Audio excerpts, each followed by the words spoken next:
नमस्कार, मैं हूं अभिषेक उपाध्याय। आप सभी को मेरा आदर पूर्वक अभिवादन। आज विजयादशमी का पवित्र दिन है। विजयादशमी की ये पावन बेला है। ये असत्य पर सत्य की जय का उद्घोष है। ये निष्ठाओं के पतन के दौर में, निष्ठाओं के क्षरण के दौर में, ये हृदय की सच्ची संवेदनाओं पर आए संकट के दौर में विजयादशमी हमको जो प्रेरणा देती है, जो साहस देती है, जो हिम्मत देती है, जो आगे बढ़ने की जिजीविषा देती है, जो मनोबल देती है, ये उसका पर्व है। और आज इस दिन ही मैं अपने नए डिजिटल प्लेटफॉर्म टॉप सीक्रेट की शुरुआत कर रहा हूं, जिसकी टैगलाइन है top secret investigation for the nation. और ये सवाल मेरे सामने भी है कि ये विजयादशमी का दिन मैंने क्यों चुना है इस नए डिजिटल प्लेटफॉर्म की शुरुआत के लिए। तो विजयादशमी का दिन इसलिए चुना है मैंने कि हिंदी के महान कवि सूर्यकांत त्रिपाठी निराला राम की शक्ति पूजा में लिखते हैं कि जानकी हाय उद्धार पिया का हो न सका, वह एक और मन रहा राम का जो न थका। तो राम का मन जो थकता नहीं है, जो अपराजेय है, जो पौरुष से भरा हुआ है, जो असत्य की तमाम आधियों के सामने अड़ जाता है, डट जाता है और विजय की पताका को तमाम विपरीत परिस्थितियों के बीच में गगनचुंबी आसमान तक लहरा देता है, ये उस प्रभु श्री राम की जीत का महाउद्घोष का पर्व है। इसलिए मैंने आज का ये दिन चुना है। और मैं जो आज आपके सामने वो टीवी की दुनिया छोड़ करके इस डिजिटल दुनिया में उतर आया हूं, मैं जो बंधे हुए हाथों को छोड़ करके मुक्त प्रवाह से, खुले हाथों से आपके बीच में आ गया हूं। यानी कि जो मेरी दृष्टि देखेगी, जो मैं महसूस करूंगा, वही मेरे हृदय में उतरेगा और वही मेरे मस्तिष्क की शिराओं में प्रवाहित होगा।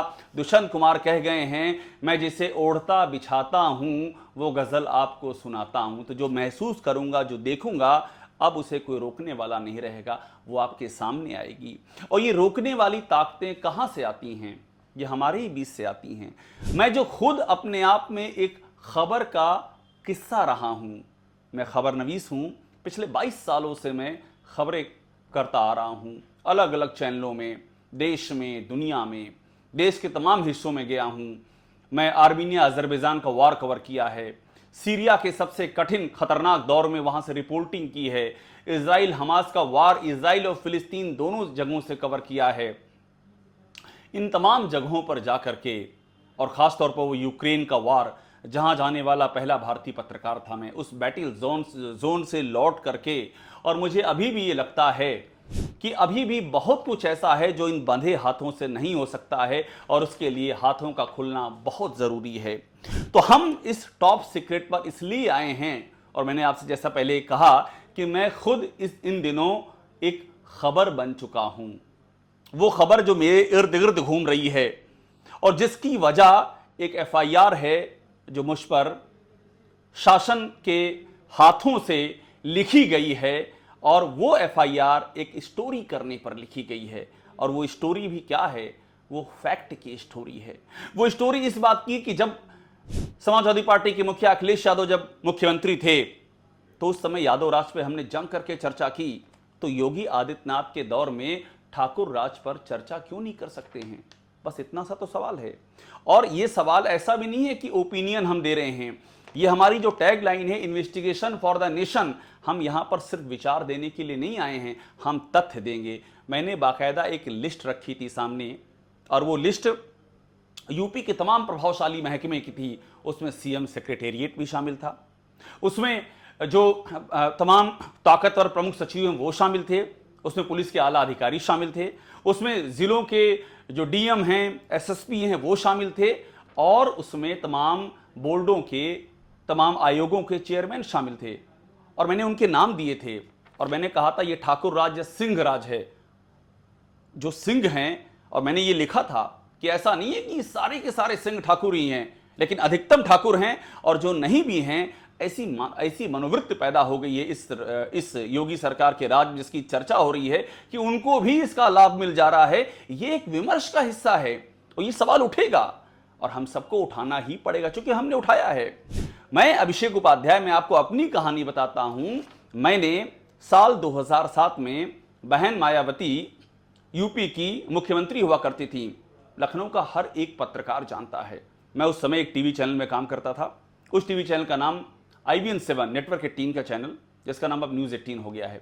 मैंने वहां स्टोरी की थी ब्राह्मण सतीश पार्टी, और वो स्टोरी ये थी कि नई BSP है, ये ब्राह्मण सतीश पार्टी है, इसमें ब्राह्मणों का बाहुल्य है। और बाकायदा मैंने नाम दिए थे उन तमाम ब्राह्मणों के जो अच्छे अच्छे पदों पर बिठा दिए गए थे, और बहन जी ने बाकायदा एक प्रेस कॉन्फ्रेंस बुला करके उसका जवाब दिया था। मेरे ऊपर कोई FIR नहीं की थी, प्रेस कॉन्फ्रेंस बुलाई थी, उन तमाम लोगों को बिठाया और जस्टिफाई किया अपने कदम को कि मैंने इसलिए इनको बनाया है। मैंने सवाल किया था, ये हुआ था, ये दौर था 2007। और मैं आपसे फिर कह रहा हूं कि लखनऊ का कोई भी पत्रकार बताएगा ये तो ओपन सीक्रेट है, ये टॉप सीक्रेट नहीं है, ये ओपन सीक्रेट है, ये तो हर जगह है, अवेलेबल है, तमाम प्लेटफॉर्म्स पर है, चर्चाओं में है, लोगों के जहन में है, बहुजन समाज पार्टी से जुड़े हुए हर नेता की स्मृति में है। इतनी चर्चित कहानी थी। अखिलेश यादव का दौर आया, यादववाद को लेकर सवाल उठे, यादव राज को लेकर के जम करके सवाल उठे, स्टोरियां की हम सबने। मैंने वक्फ पे स्टोरी की अखिलेश यादव के दौर में कि किस तरह से आजम खान को पर जो वक्फ घोटाले के आरोप लगे हैं, और मेरी उस स्टोरी पर CBI इंक्वायरी भी उस स्टोरी पर है, बाकायदा उस पर जांच पड़ताल हुई है। आपको ये भी मैं बताऊं कि ये ऐसा नहीं है कि अखिलेश यादव के दौर में स्टोरी हुई है, बहन मायावती के दौर में स्टोरी हुई है।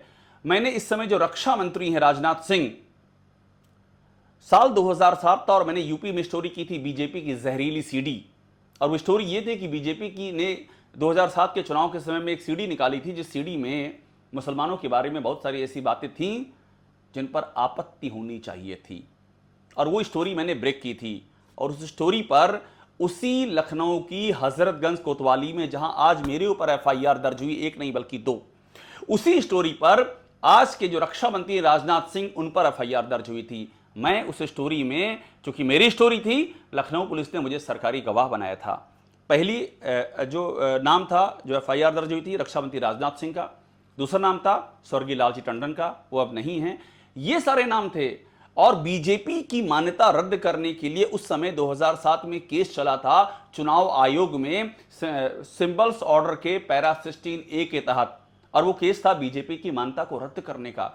बीजेपी के इतिहास में शायद पहला केस था जो उसकी मान्यता रद्द करने तक पहुंचा था, और उस स्टोरी का महीनों फॉलोअप होता रहा।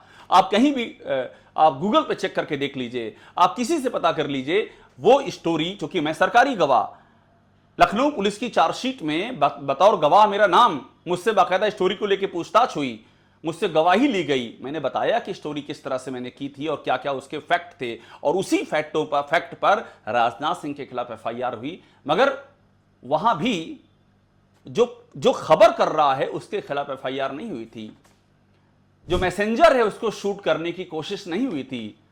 पत्रकार की पत्रकारिता की उड़ानों पर सत्ता के अहंकार की कैंची नहीं चली थी। ये बीजेपी के भीतर की बात मैं आपको बता रहा हूं। और मेरी ना बीजेपी में एंट्री बैन हुई इन सारी स्टोरियों के बाद भी, ना BSP में एंट्री बैन हुई, ना समाजवादी पार्टी में एंट्री बैन हुई। ये मैं फिर आपसे बार बार लखनऊ का नाम इसलिए ले रहा हूं कि लखनऊ की मीडिया से लेकर के जो नेशनल खबरों को फॉलो करते हैं, उनमें से ना जाने कितनों को यह बात पता है कि इन तमाम नेताओं से कितनी बार ऐसा हुआ कि बहस हुई, मुबाहिसे हुए, तलखियां हुई, लेकिन वो तलखियां वो प्रतिशोध की शक्ल में सामने नहीं आईं, वो तलखियां कलम के दमन की शक्ल में सामने नहीं आईं। उन्होंने भी समझा कि इसने स्टोरी की है, और मैंने भी माना कि एक स्टोरी का किस्सा था, इससे ज़्यादा इसमें और कुछ नहीं था। बात वहीं के वहीं थी। लेकिन आज के इस दौर में, जब पिछले 1 साल में 2 FIR हो चुकी है, और वो भी लखनऊ की उसी हजरतगंज कोतवाली में मेरे खिलाफ, और दोनों ही हार्डकोर स्टोरियां। पहली स्टोरी जो मैंने की राजा भैया के खिलाफ, राजा रघुराज प्रताप सिंह, और उनके खिलाफ इसलिए कह रहा हूं क्योंकि खिलाफ करने का मेरा कोई इरादा नहीं था, लेकिन उनको ये लगा कि स्टोरी उनके खिलाफ है, इसलिए वो खिलाफ शब्द का इस्तेमाल कर रहा हूं। वो खिलाफत आंदोलन जो तुर्की का था, ये उसका जिक्र नहीं है, ये मन में मान लेने की बात है, मेरे खिलाफ है। उनकी पत्नी ने उनके खिलाफ दिल्ली की साकेत कोर्ट में WSN की रिटर्न सबमिशन, आप मान लीजिए कि एफिडेविट फाइल किया, और उन्होंने उसमें लिखा कि राजा भैया ने ये समस्याएं मेरी ज़िंदगी में पैदा की हैं। और वो कोर्ट का डॉक्यूमेंट उनकी पत्नी रानी भानवी के इंटरव्यू के साथ मैंने रिपोर्ट किया। मेरे बाद देश भर की मीडिया ने रिपोर्ट किया और उसको रिपोर्ट करने पर सिर्फ मेरे खिलाफ एफआईआर उसी कोतवाली में दर्ज कर ली गई। और उसके बाद जब योगी राज में ठाकुर राज की स्टोरी की, और मैं बैकग्राउंड बता रहा हूं, ये बैकग्राउंड सबको पता है कि वो पत्रकार जो ब्राह्मण राज पे स्टोरी कर चुका है, वो पत्रकार जो यादव राज पे स्टोरी कर चुका है, वो पत्रकार जो वक्त पे स्टोरी कर चुका है, वो इस दौर में आकर के जब स्टोरी करता है ठाकुर राज पर, तो फिर एफआईआर दर्ज हो जाती है। और उस एफआईआर में योगी आदित्यनाथ को ईश्वर बताया जाता है कि आपने ईश्वर के विरुद्ध बातें की हैं, उससे भावनाओं को ठेस पहुंची है। और साथ में यह भी लिखा जाता है कि अभिषेक उपाध्याय के पीछे विदेशी ताकतें हैं, फॉरेन फंडिंग है, पता नहीं गलती से लखनऊ की पुलिस उसमें मोसाद का नाम, उसमें केजीबी का नाम, ये सारे नाम डालना भूल क्यों गई, मुझे इस बात की हैरानी है। वरना हो सकता है पीएलओ वगैरह का नाम है, फिलिस्तीन लिबरेशन ऑर्गेनाइजेशन का भी नाम जुड़ जाता कि ये ताकतें भी इनके पीछे हैं, वो एफआईआर दर्ज हो गई। तो ये सिलसिला है, ये सिलसिला है। और ये वही है कि ज़मीन पर वक्त के पैगंबरों का मेला है और आसमां में हमारा खुदा अकेला है। तो जो वक्त के खुदा हैं ये उनका मेला है। और इस बीच में जब आपको अपनी बातें कहनी होंगी, जब आप चाहेंगे कि आप उस लीग को मेंटेन करें उस दौर में भी जो दौर एकदम से खिलाफ हो चुका है, तो वहां पर फिर आपको ऐसे ही कोई प्लेटफॉर्म की तलाश होगी जहां पर आप आएं और वहां पर आकर के आप एक रोज विजयादशमी के दिन खड़े हों और ये बोलें कि आज से शुरू हो रहा है top secret investigation for the nation. और मैं आपको फिर कह रहा हूं, ये सब कहने के बाद भी मेरे जहन में किसी को लेकर के भी कोई नफरत का भाव नहीं है, मुझे किसी को लेकर के कोई नाराजगी नहीं। जिन्होंने एफआईआर कराए वो उनका है, वो उनका काम है, वो उसमें भी मुझे कोई दिक्कत नहीं है। वो दुष्यंत कुमार लिख गए हैं कि दुष्यंत कुमार का मैं जिक्र इसलिए करता हूँ, इलाहाबाद विश्वविद्यालय का पढ़ा हूँ और दुष्यंत कुमार मेरे विश्वविद्यालय के, और मैं एएनझा हॉस्टल का एडमिट रहा हूँ, वहाँ पर उनके नाम की वाद विवाद प्रतियोगिता होती है। तो वो विरासत दुष्यंत कुमार की है जिसको मैं नमन करता हूँ। दुष्यंत कुमार ने लिखा है कि मत कहो आकाश में कोहरा घना है, ये किसी की व्यक्तिगत आलोचना है। तो मैं किसी की व्यक्तिगत आलोचना करने के लिए मैंने इस प्लेटफॉर्म को लॉन्च नहीं किया है और आप ऐसा देखेंगे भी नहीं। जिन्होंने एफआईआर कराई ये उनके लिए भी डेडिकेटेड नहीं है, जिन्होंने बड़ा स्नेह दिया है ये उनके लिए भी डेडिकेटेड नहीं है। ये सिर्फ और सिर्फ खबर के लिए डेडिकेटेड है, इन्वेस्टिगेशन के लिए, वो इन्वेस्टिगेशन जो गायब हो चुका है, जो खत्म हो चुका है, जो एक दिशा विशेष में मुड़ चुका है वहां पर। और ये इसलिए भी है कि आपके भीतर जो एक मुर्दा शांति का पहाड़ जन्म ले चुका है, उस मुर्दा शांति से लड़ने के लिए है। महान कवि पंजाबी भाषा के पास लिखते हैं कि सबसे खतरनाक होता है मुर्दा शांति से भर जाना, ना होना तड़प का, सभी को चुपचाप सहन कर जाना, घर से निकलना काम पर और काम से लौटकर घर आना, सबसे खतरनाक होता है हमारे सपनों का मर जाना। तो हमारे सपने मरने ना पाएं, वो सपने जिंदा रहें, इसलिए इस प्लेटफॉर्म को लेकर के मैं आया हूं और इसके साथ में न्याय करूंगा। और ये प्लेटफॉर्म इसलिए भी है, ये इसलिए ताकि हम सत्ता के ईश्वरत्व के सामने सिर उठा के खड़े हों जब सत्ता खुद को ईश्वर घोषित कर दे। ये इसलिए है क्योंकि जाति के नाम पर जो अन्याय की श्रृंखला है अगर वो सामने आती है तो हम सिर उठा करके बोलेंगे। हम मंगेश यादव पर बोलेंगे, मंगेश यादव के इनकाउंटर के मुद्दे पर जब सवाल हैं, वो सवाल किसी बियावन में चप्पल की शक्ल में हमारे सामने आएंगे तो हम उस चप्पल पर सवाल खड़े करेंगे। जब इस बात को हम देखेंगे कि उसके परिवार के लोग क्या कह रहे हैं, उसकी बहन की आंखों का सूनापन क्या कह रहा है, उस जगह पर के जहां पर एनकाउंटर हुआ वहां के परिस्थित जन साक्ष्य क्या कह रहे हैं, तो हमारी आंखों में जो सवाल हैं वो सवाल कलम की ज्वाला बनकर के निकलेंगे। और मंगेश यादव ही क्यों, हम अनुज प्रताप सिंह की भी बात करेंगे जिसको उन्नाव में एनकाउंटर कर दिया गया था। हम ये पूछेंगे कि अनुज प्रताप सिंह पर कितने मुकदमे दर्ज थे और आखिरकार कैसे आपने सीधे आकर के एनकाउंटर कर दिया, क्या आपको और जरिया नहीं था। और हम ये भी पूछेंगे कि क्या ये एनकाउंटर की बैलेंसिंग है क्या, कि उधर मंगेश यादव इधर अनुज प्रताप सिंह। आपको ये तो स्थापित करना पड़ेगा और बताना होगा कि मंगेश यादव की पोस्टमार्टम रिपोर्ट कहां है, कहां उसको दबा के रखा गया है। सब पारदर्शी तो सामने लाइए और इतने लंबे समय बाद जब सामने लेकर के आएंगे तो उस पर कितना यकीन होगा। सवाल तो ये भी है कि ये सारे सवाल हम पूछेंगे। और मैं एक बात आपको और बता दूं कि यहां आने से पहले एक लंबी यात्रा है, और ये यात्रा तमाम जगहों से, ये यूक्रेन के वार जोन से है। यूक्रेन के वार जोन में इरपिन और बूचा में जिस समय जो मास ग्रेव्स की बात आप सबने सुनी और देखी, उस समय भारत का मैं पहला पत्रकार था, तो उस समय अपनी आंखों से उस मंजर को देख रहा था। रूस की सेनाएं आगे बढ़ रही थीं, हम फ्रंट लाइन पे थे, इधर यूक्रेन की सेना थी। कई बार ऐसा मौका हुआ जब ऐसा लगा कि मौत और जिंदगी के बीच में सिर्फ 2 कदमों की दूरी है, और इन 2 कदमों को देखने के लिए निगाहें धुंधली हो चुकी हैं कि 2 कदम साफ दिखाई भी नहीं पड़ते हैं। ऐसा कितनी बार हुआ जब सीरिया के एलेप्पो में, जो एक और अलकायदा से घिरा हुआ है, एक और घिरा हुआ है जो तुर्की विद्रोही हैं, एक और आईएसआईएस के विद्रोहियों से घिरा हुआ है, वहां पर जब भूकंप की रिपोर्टिंग हम करने जाते हैं तो कुछ नहीं पता होता है किस वक्त कोई अलकायदा, कोई आईसिस आकर के वहां से अचानक ही आपके सपनों की उड़ान को अपने क्रूर पंजों में कैद करके आपको एक ऐसे अंधेरे तहखाने की बियावन में डाल देगा जहां पर जिंदगी होने और ना होने, इन दोनों के कोई मतलब नहीं रह जाते हैं, इनके कोई मायने नहीं रह जाते हैं। आर्मीनिया अजरबैजान का वो वार जो मैंने कवर किया काराबाख में रहते हुए, जहां पर किसी भी समय एक मिसाइल आकर के, और जब अलार्म बजता है, उस अलार्म के बजने के कुछ मिनटों के अंदर आपको जब बंकर में भागना होता है, और वो जो देरियां होती हैं, उन देरियों में आपकी जिंदगी कितनी सुरक्षित होती है, वो किसके हाथों में होती है, ये सारे सवाल हैं। और ये सब सवाल आकर के यहां पर इस प्लेटफॉर्म पर खत्म होते हैं जिसका नाम है top secret investigation for the nation, कि ऐसे तमाम खतरे आए हैं, ऐसे तमाम खतरे आएंगे। जिंदगी की जिजीविशा पर, हमारी उत्साह पर, हमारी उमंगों पर, हमारे विचार पर, हमारे भीतर के संस्कार पर सत्ता की तलवार न कोई पहली बार लटकी है और न ही कोई आखिरी बार लटकेगी। ये चलता रहेगा, ये सिलसिला है, वो सिलसिला भी चलेगा और ये सिलसिला भी चलेगा। दुष्यंत कुमार लिख गए हैं कि वो मुतमईन है कि पत्थर पिघल नहीं सकता, वो मुतमईन है कि पत्थर पिघल नहीं सकता, मैं बेकरार हूं आवाज में असर के लिए, और तेरा निजाम है सिलदे जुबान शायर की, तेरा निजाम है सिलदे जुबान शायर की, ये एहतियात जरूरी है इस बहर के लिए।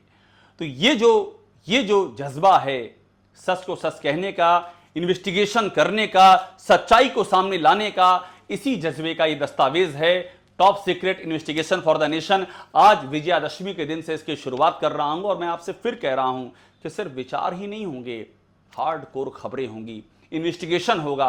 वो जो दिखता नहीं है या सत्ता चाहती नहीं है कि हम देखें उसे, वो सब दिखाने की कोशिश होगी।